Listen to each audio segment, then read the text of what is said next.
Estamos de volta agora na unidade 2, cuja temática que iremos discutir é a seguinte: estrutura social e o processo de socialização, uma introdução à sociologia de Émile Durkheim. Nessa unidade a gente vai abordar, explorar um dos pensadores que é considerado o pai da sociologia moderna, Nesse sentido, a gente pode dizer que Durkheim contribuiu enormemente para a organização e definição da sociologia como campo científico, Algo que a gente discutiu já lá na unidade 1.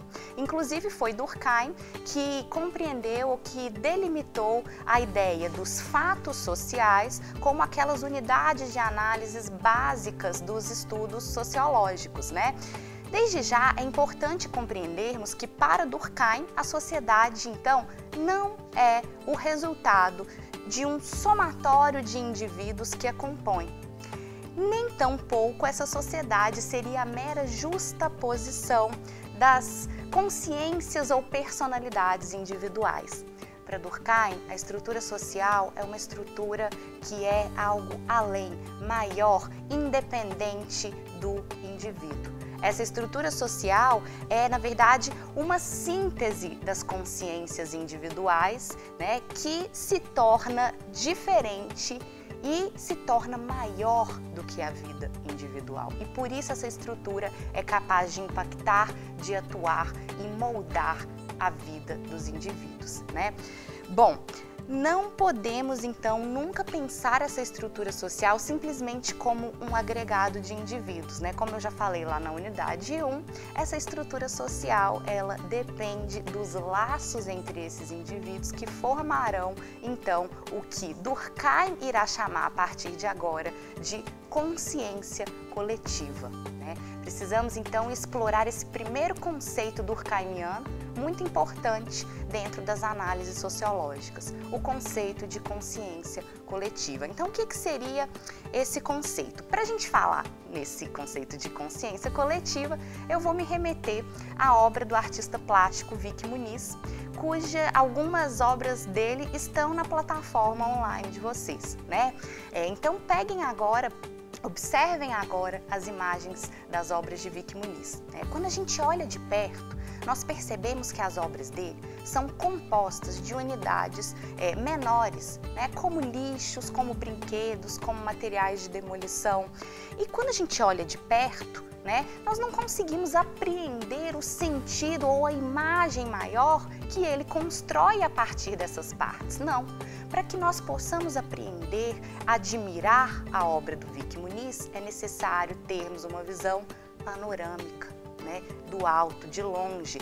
Só quando nós, então, afastamos nosso olhar é que nós conseguimos ver que a integração dessas pequenas partes forma um todo que não se confunde com cada um daqueles objetos que o artista havia utilizado para fazer sua obra. É muito interessante porque a gente pode usar essa metáfora para pensarmos a ideia de consciência coletiva e da própria estrutura social em Durkheim. Quando nós pegamos apenas os indivíduos e as consciências particulares, nós não temos essa estrutura formada. Apenas na integração, na interligação dessas consciências individuais é que se torna possível, então, nos afastarmos e entendermos que existe uma estrutura maior que o indivíduo. Existe uma estrutura mais forte que o indivíduo e mais poderosa que ele, De acordo com Durkheim, é essa consciência coletiva, que estrutura a sociedade, É uma consciência coletiva formada a partir da integração das consciências individuais, mas que é algo muito maior, muito mais poderoso que cada uma delas, Podemos pensar a consciência coletiva como uma espécie de moral social, porque é essa consciência coletiva que determina, por exemplo, o padrão de certo e errado, de belo e de feio, de normal e de estranho. Padrões esses que vão então guiando a vida dos indivíduos dentro da sociedade.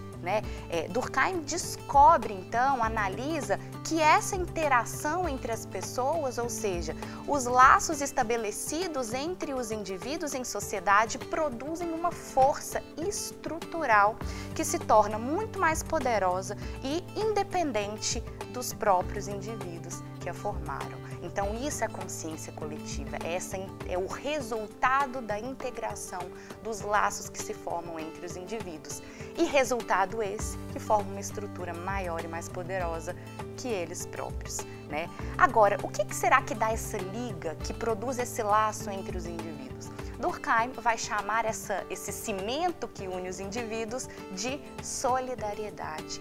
E aí é importante a gente entender que sociedades distintas demandam solidariedades distintas. Ou seja, cada tipo de sociedade vai ter um tipo de laço social distinto entre seus indivíduos. Durkheim faz a diferenciação, então, entre dois tipos de solidariedade. A primeira é a solidariedade mecânica e a segunda é a solidariedade orgânica.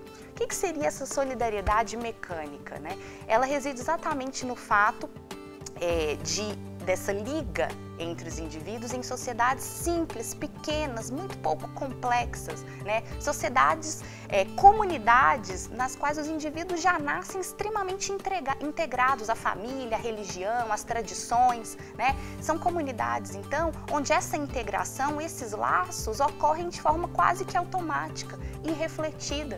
O indivíduo nasce e automaticamente ele já é parte integrante de um todo, né? Então, via tradição, via costumes, esse indivíduo se torna parte dessa vida social. Por isso que Durkheim chama essa liga que une essas pequenas sociedades de solidariedade mecânica. Porém, na modernidade, as sociedades são muito maiores e muito mais complexas. Então, o que acontece? Nessas sociedades, o indivíduo, ele busca sua autonomia. Cada indivíduo tem sua profissão, tem sua atuação, tem sua função social. Como então a gente pode pensar em solidariedade em um contexto tão diversificado e complexo como é o contexto das sociedades modernas? Pois bem, Durkheim vai dizer que nesses contextos o que conta é a solidariedade orgânica. A sociedade é vista como um organismo vivo no qual cada parte tem uma função distinta, porém uma parte depende da outra. É assim que se dá os laços entre os indivíduos, né? Cada qual com sua função e com sua atuação, né, contribui para a vida em geral. Um depende do outro. Esse tipo de laço social é diferente da solidariedade mecânica, mas é tão poderoso quanto. É apenas distinto, é apenas compatível com a realidade da modernidade, né? Bom, mas por fim, Durkheim ele vai se fazer um questionamento que eu acredito que seja importante finalizarmos a aula de hoje com ele. Afinal, né, se a sociedade, se essa estrutura social é tão poderosa e molda as vidas individuais, né, se essa sociedade ela é tão opressora que não nos deixa muito espaço para ação, por que é que nós, indivíduos, não sentimos o peso da sociedade atuando constantemente sobre nossos ombros, né? A resposta de Durkheim é simples. Nós somos ensinados desde cedo a internalizarmos os padrões sociais em um processo que ele denomina de socialização, né? A socialização, portanto, diz respeito a essa internalização dos padrões sociais.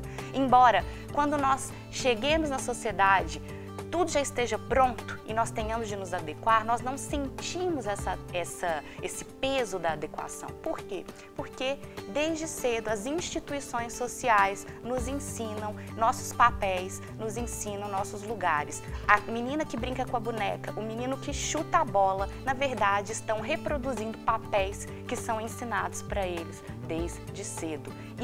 Nisso consiste a socialização.